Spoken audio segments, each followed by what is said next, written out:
AP ఎన్నికల్లో YCP ఘోర పరాజయం పొందిన విషయం తెలిసిందే. టీడీపీ, జనసేన, బీజేపీ కూటమి 164 సీట్లు సాధించి అధికారంలోకి వచ్చింది. ఏపీలో మొత్తం 25 లోక్సభ స్థానాలుండగా ఇందులో ఎన్డీఏ కూటమికి 21 సీట్లు వచ్చాయి. అయితే వైసీపీకి చెందిన 4 ఎంపీలు మాత్రమే విజయం సాధించారు. కేంద్రంలో సొంతంగా బీజేపీ మెజారిటీ మార్క్ దాటకపోయినా మిత్రపక్షాలతో కలిసి మోదీ అధికారాన్ని చేపట్టారు. అయితే తాజాగా నరేంద్ర మోదీ నేతృత్వంలోని ఎన్డీఏ కూటమి ఏపీలోని వైసీపీ మద్దతు కోరింది. లోక్సభ స్పీకర్ ఎన్నికల్లో తమ అభ్యర్థికి అనుకూలంగా ఓటు వేయాలని విజ్ఞప్తి చేసింది.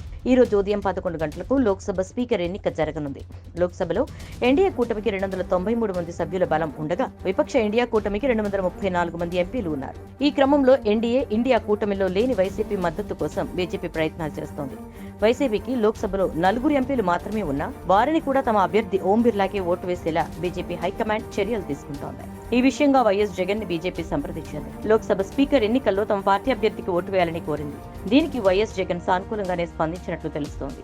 ప్రస్తుతం దేశవ్యాప్తంగా లోక్సభ స్పీకర్ ఎన్నిక గురించి చర్చ జరుగుతోంది. లోక్సభ స్పీకర్ ను అధికార విపక్షాలు కలిసి ఏకగ్రీవంగా ఎన్నుకోవటం ఆనవాయితీగా వస్తోంది. అయితే ఈసారి మాత్రం ప్రతిపక్ష ఇండియా కూటమి కూడా స్పీకర్ పదవికి అభ్యర్థిని ప్రకటించడం ప్రాధాన్యం సంతరించుకుంది.